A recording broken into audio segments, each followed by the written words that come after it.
Vários fundos imobiliários anunciaram um dividendo acima de 1% ao mês agora, para março de 2026. E eu já tô com essa lista aqui de vários fundos que anunciaram esse rendimento maior e eu quero ajudar você a classificar os fundos que são bons, fundos que dá até pra gente pensar em ter, fundos que não valem o risco e fundos que realmente são muito arriscados ou não tem muita qualidade. E a minha intenção com esse vídeo é ajudar você a entender um pouco mais sobre os fundos imobiliários, porque eu sei que quando o fundo anuncia um rendimento maior do que a média, muita gente não quer nem saber da estratégia, do histórico, da gestão, quer saber somente do dividendo e muita gente acaba caindo nas armadilhas dos fundos imobiliários porque acaba investindo em um fundo sem fundamento e sem qualidade. Então fica até o final desse vídeo para você entender um pouco mais sobre esses fundos e também entender um pouco mais sobre fundos imobiliários de modo geral. Só vamos combinar uma coisa aqui, tá? Assiste esse vídeo até o final. Se tiver algum fundo que você vai ver nessa lista aqui e você tem uma opinião diferente ou concorda comigo, você deixa para mim nos comentários. E se esse vídeo agregar valor para você, você comenta um tá pago aqui para mim. Mas então vamos lá. Vamos entender primeiro aqui que existem 3 categorias de risco nos fundos imobiliários. Fundos high grade, middle risk e high yield. Seja papel ou tijolo, você sempre vai ter os fundos de risco baixo,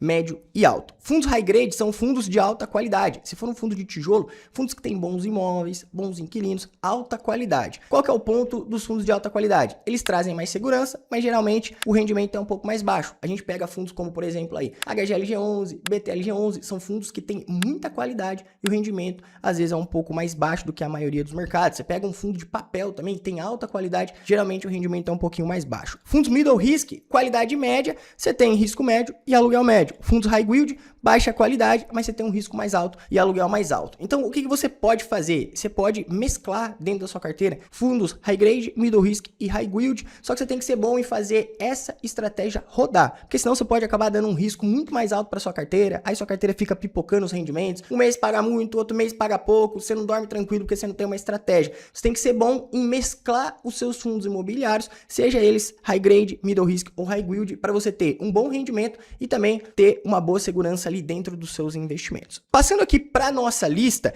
a gente também tem que ter um checklist mínimo aqui para a gente não investir em fundos que não tem qualidade nenhuma. Quando eu vou investir em fundos imobiliários para minha carteira, eu sou até um pouco mais criterioso, tá? Eu passo ali um pente fino, eu escolho somente fundos com patrimônio acima de R$1 bilhão, liquidez acima de 1 milhão e mais de 20 mil cotistas. Por que eu escolho esse tipo de característica na hora que eu vou analisar um fundo imobiliário? Porque a gente tem mais de 400 fundos imobiliários na bolsa e alguns realmente não valem a pena. Você pega um fundo com patrimônio menor, você tem um nível de governança menor. Você pega um fundo com liquidez mais baixa, você tem às vezes até uma movimentação muito grande nas cotas. Se você tem poucos cotistas, você tem às vezes algum fundo de investimento que comprou uma parte relevante daquele ativo. Se ele liquida a posição que ele tem, aquilo derruba as cotas a mercado. Então, vamos colocar um pente fino aqui para quando a gente for estudar fundos imobiliários de modo geral. Patrimônio acima de 1 bilhão, liquidez acima de 1 milhão e mais de 20 mil cotistas. Só que desses fundos que anunciaram mais de 1% ao mês agora para março, a gente vai ter que abaixar um pouquinho a régua, que senão não ia sobrar muita coisa, tá? Então a gente vai analisar aqui fundos com patrimônio acima de 500 milhões,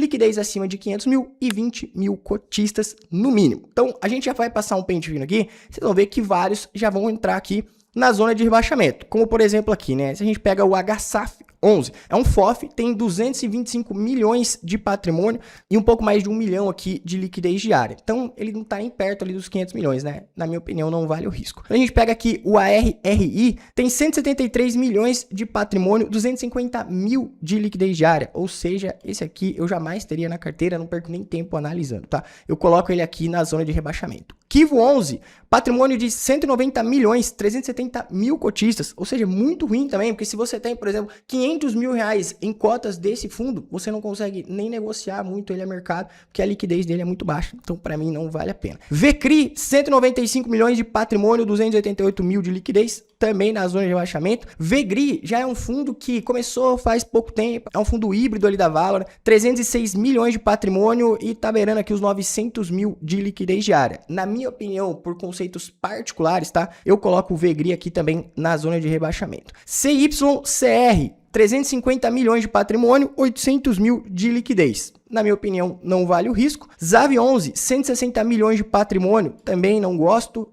WHGR11. E um último tier list que eu fiz aqui também classificando os principais fundos base 10. Eu expliquei mais em detalhes por que esse fundo, para mim, ele não tem qualidade nenhuma, pelo menos por enquanto, quando ele ainda é um fundo pequeno. Eu coloco ele aqui também na zona de rebaixamento. KQR11, 458 milhões. Esse aqui a gente pode até colocar aqui em cima, que a gente pode conversar um pouquinho mais sobre ele, porque o patrimonial dele está se aproximando aqui dos 500 milhões. Life11, 400 milhões de patrimonial. Vamos colocar aqui no Dá Pra Pensar também, depois a gente conversa um pouquinho mais sobre ele. Pord11, também vamos colocar aqui, está se aproximando dos 400 milhões. Mana11, também vamos colocar ele aqui. E o VRTM11, 441 milhões, dá pra pensar. Se a gente fosse passar um pente fino aqui, basicamente seria isso aqui que a gente classificaria desses fundos, tá? Porque a gente teria esse checklist para nos orientar: patrimônio, liquidez e cotistas. É claro que dependendo da sua estratégia, dependendo da sua carteira, dependendo das suas premissas, você pode colocar um desses fundos aqui, às vezes, com uma pimenta na sua carteira. Mas pra gente não ter erro e não ter dor de cabeça,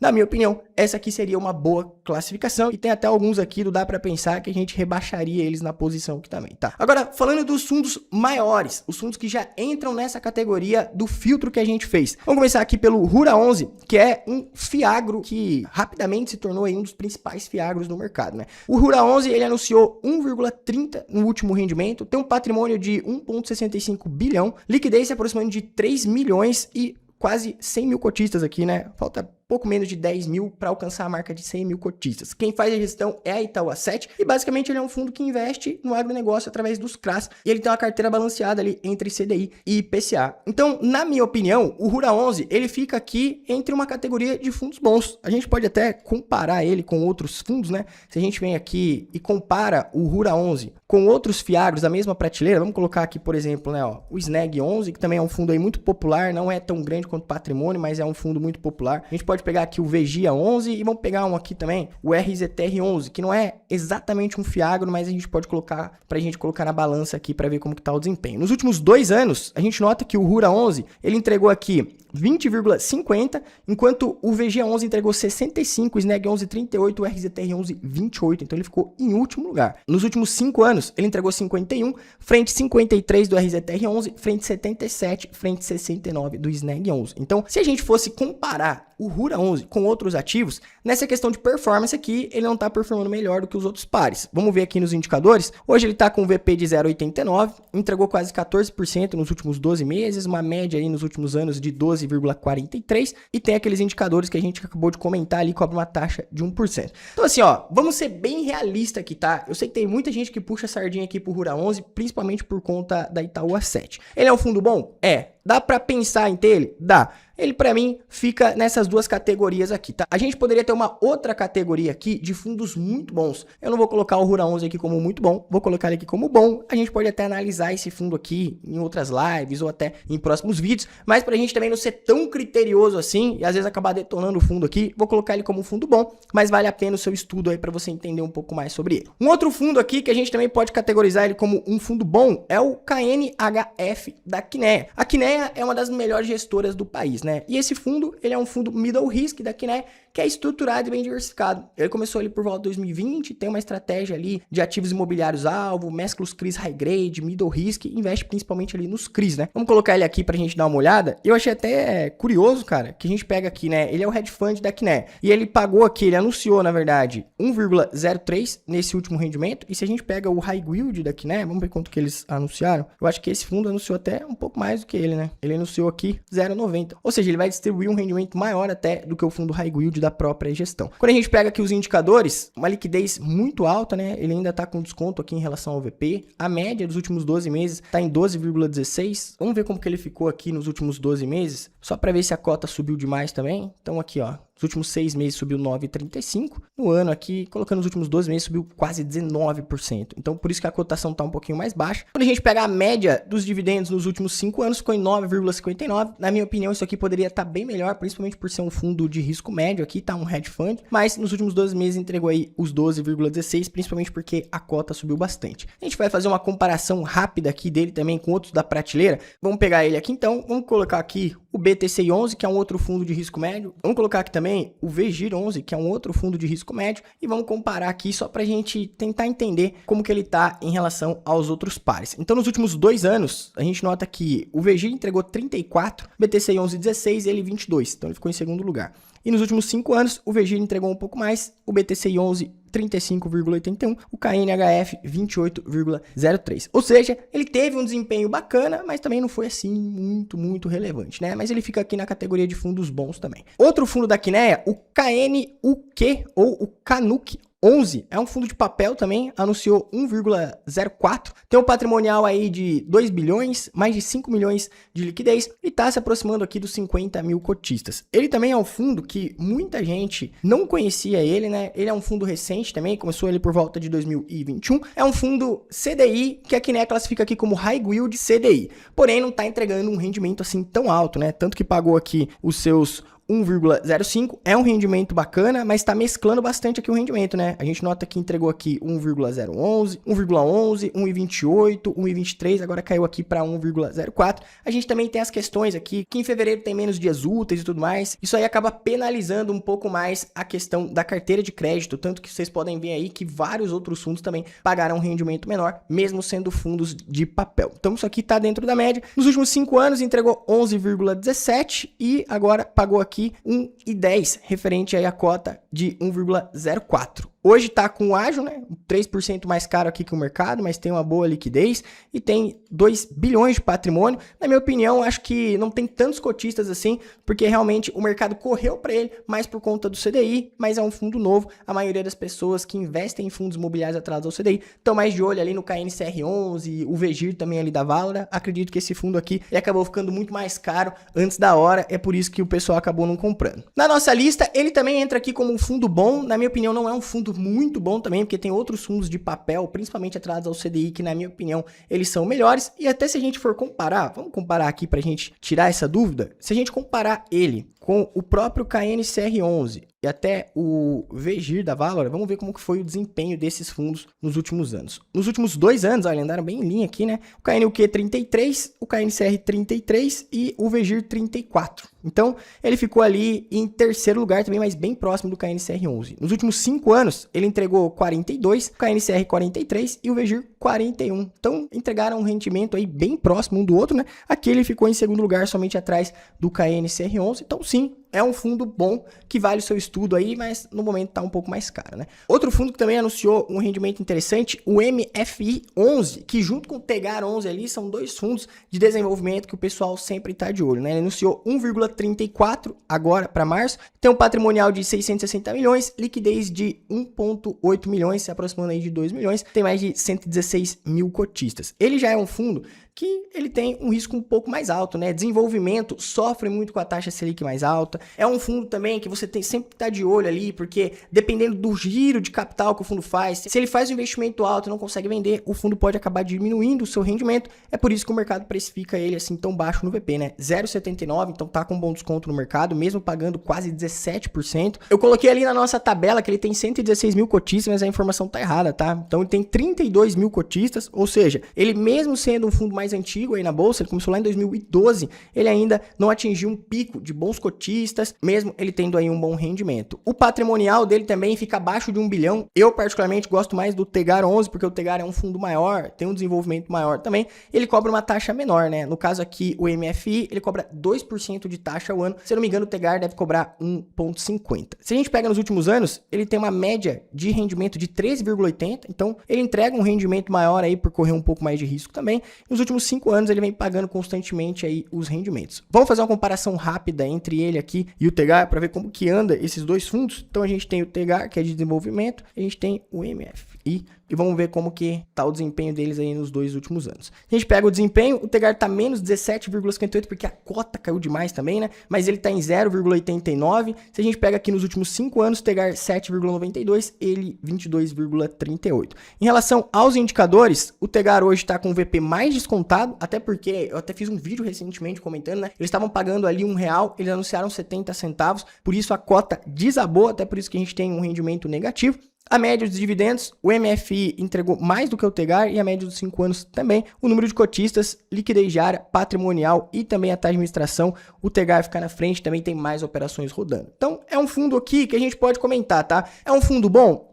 Mas dá pra pensar, tá? Não vou colocar ele aqui como um fundo bom, que na minha opinião o Tegar é um pouco melhor do que ele, mas a gente pode colocar ele aqui como dá pra pensar, e aí se vocês quiserem um vídeo analisando somente ele, fazendo uma comparação com o Tegar 11 aí, vocês também falam pra mim, eu posso trazer aqui pra vocês. Agora, um outro fundo que vocês já sabem a minha opinião é o RZTR11, ele aqui eu já posso colocar logo de cara que é um fundo bom, na minha opinião ele já é um fundo muito bom, tá? Ele não atua como um fiagro, ele compra fazendas, ele tem 3 estratégias, que é a buy to switch, sales back e equity. Basicamente, compra, vende e arrenda e faz ganho de capital em cima disso, tá? Ele anunciou 1,02 agora para março, tem um patrimonial de quase 2 bilhões, liquidez de quase 4 bi, tem mais de 50 mil cotistas. Na minha opinião, é um fundo interessante porque ele mescla essas estratégias, ele vem entregando um bom resultado. Hoje, o RZTR11, vamos ver como ele tá no mercado, mas ele já está sendo negociado ali com o PVP um pouco acima de 1, né? 1,03, apesar de que, na minha opinião, ainda é um fundo interessante, tá? Como ele tem as fazendas, ele tem as questões ali das propriedades com um lastro mais pré-fixado, eu não fico olhando somente para o VP, eu faço o preço teto dele, mas daí vai da estratégia de cada um. Eu gosto bastante desse fundo e tem vídeo aqui no canal também falando um pouco mais sobre ele. Para mim, ele é um fundo que fica na categoria bom, ou seja, fundos bons ou até mesmo um fundo muito bom. Da mesma gestão, a gente tem também o RZAG, e o RZAG, para mim, ele fica aqui entre um fundo bom, tá? Também, mas na minha opinião, o RZTR11 é melhor. O RZAG, ele anunciou 1,12, ele realmente é o fiagro mesmo ali, casca grossa, tá? Investe nos CRAs, tem um patrimonial menor, né? Abaixo de 1 bilhão, tem liquidez acima de 2 bilhões e 87 mil cotistas. Então, se a gente fosse colocar na mesma prateleira, eu prefiro ficar com o RZTR11. Para mim, ele é uma escadinha melhor do que o RZAG, mas é um fundo que a gente pode caracterizar aqui como um fundo bom também. Para mim, só precisava aumentar um pouco mais o patrimonial dele. Outro fundo que a gente tem aqui na nossa lista, o TVRI. E para mim, cara, não vale o risco. A gente poderia colocar ele até como lixo, tá? Mas eu vou colocar aqui que não vale o risco porque é um fundo de agências bancárias. Então, o patrimonial dele aqui, 1,66 bi, liquidez de mais de 1 milhão e tem 60 mil cotistas, mas a gente sabe que agências bancárias tá praticamente com dias contados, né? Então, vamos pegar aqui, ó, o TVRI. Vamos ver como que foi o desempenho dele aí nos últimos meses. Olha, ele tá com VP de 0,96, entregou 12,50. Então, por que eu acho que não vale o risco? Porque para ganhar 12,50 no ano, eu invisto em um fundo de papel ou um fundo de tijolo aí com mais qualidade, que eu vou ganhar a mesma coisa. Ele ainda é um fundo base 100, tem mais de 1 milhão de reais de liquidez diária, mas tem poucos cotistas, então eu particularmente não gosto muito. E quando a gente pega os imóveis, a gente pode ver aqui, ó, ele tem imóveis antigos, né, ó, agência bancária, agência. Então, assim, para mim, ele teria que fazer uma reciclagem muito grande. Na minha opinião, não vale o risco. Então, para mim, eu coloco ele aqui como um fundo que não vale a pena. Outro fundo de papel, o VRTA. Quem faz a administração aqui é a Vector. Começou lá em 2015 esse fundo e ele é um fundo ali que ele mescla tanto FIIs high grade quanto fundos middle risk. Para mim, ele é um fundo que dá para pensar, tá? Vamos dar uma olhadinha nele aqui pra gente ver como que tá o desempenho dele nos últimos anos e também nos últimos meses. Quando a gente pega o histórico, a média dos últimos 5 anos ficou em 12,15, então entregou um bom resultado. Vamos ver como que tá ele aqui em comparação a outros fundos que também fazem a mesma coisa, tá? Aí a gente consegue classificar melhor ele ali. Então vamos comparar ele aqui com o MXRF11, que também é um fundo de risco médio, que investe ali tanto em fundos high grade quanto middle risk. Vamos colocar aqui também o BTCI11 e vamos colocar aqui o MCCI11, que são fundos que a gente pode comparar aqui, que vão estar praticamente ali na mesma prateleira. Nos últimos 2 anos, ele entregou 15,02 frente 21 e 31 do MXRF11 e MCCI11. O BTCI11 entregou um pouco mais, então ele ficou em 4º lugar dessa comparação. Nos últimos 5 anos, ele entregou 26, também ficou muito abaixo do MXRF11, do BTCI11 e do MCCI11. Se a gente pega os indicadores, vamos ver se ele está com desconto. Ele está com 0,92 ainda tem margem para comprar, pagou um dividendo maior do que os outros fundos e a média nos últimos 5 anos também ficou acima, mas ele tem aqui menos cotistas, menos liquidez e menos patrimonial. Então ele é um fundo que, na minha opinião, não é um fundo bom, tá? Mas ele é um fundo aqui que dá para pensar, dependendo aí da sua estratégia. Pode ser que vale a pena em alguns momentos ali, se você quer receber um pouquinho mais, como ele anunciou um rendimento um pouco maior, pode ser que vale a pena o seu estudo, mas na minha opinião, eu teria outros fundos se fosse para minha carteira. E por último, a gente tem aqui o XPCI. Antes da gente dar uma olhadinha ali, vamos colocar ele aqui como dá para pensar. Ele anunciou 1,02, patrimonial abaixo de 1 bilhão, liquidez quase 3 milhões, 77 mil cotistas. Ele que é um fundo da XP. Então vamos ver como que ele tá aqui. A gente consegue tirar um pouco melhor a nossa conclusão. Ele é um fundo que ainda tá com desconto, entregou 13,17 nos últimos 12 meses, mas esse patrimonial abaixo de 1 bilhão aqui, pra mim, é algo que eu particularmente não gosto muito, como eu comentei com vocês. A gente tem outros fundos que tem um patrimonial muito maior e tá pagando praticamente a mesma coisa, então eu iria para outros ativos, tá? Mas ele entregou um rendimento acima de 1% ao mês, nos últimos 5 anos, 12,51. A gente poderia até colocar ele aqui pra gente fazer a mesma comparação junto com esses outros ativos aqui, já que ele é um fundo de risco médio também, né? Então vamos colocar aqui o XPCI, vamos ver como que foi o desempenho dele frente a esses outros pares aqui. Nos últimos 5 anos, ele entregou 65, então ele ficou à frente ali do VRTA e ficou abaixo dos outros fundos. Nos últimos 2 anos, ele entregou 23, ficou à frente do BTCI11 e do MXRF11, então entregou um rendimento interessante. Ele é um fundo que ele começou lá em 2017, então a gente pode puxar o histórico dele aqui um pouco mais para trás também. Se a gente pegar aqui a comparação, lá atrás ele entregou 71, BTCI11 79, o MCCI11 83, o MXRF11 252. Então assim, ele não é um fundo nem muito bom, nem um fundo nem muito ruim. Eu acredito, como a gente viu aqui, tem opções melhores, até das opções que a gente colocou como comparação aqui, mas dá para pensar, dependendo da forma como você olha para ele aí, se vale ou não vale a pena para sua carteira. Agora, fundos que eu sei que tem muita gente que classificaria aqui como bom, principalmente por ser fundos base 10 ou fundos muito comentados, mas que na minha opinião, eu mantenho a classificação exatamente como está. Eu sei que tem muita gente que colocaria o Pord 11 como um fundo bom, o Mana 11 como um fundo bom, tem até gente que colocaria o Life 11 aqui como bom, mas na minha opinião, o fundo precisa ter histórico, não adianta o fundo só pagar por 6 meses, 1 ano, um bom rendimento. Se ele é um fundo pequeno, com baixa liquidez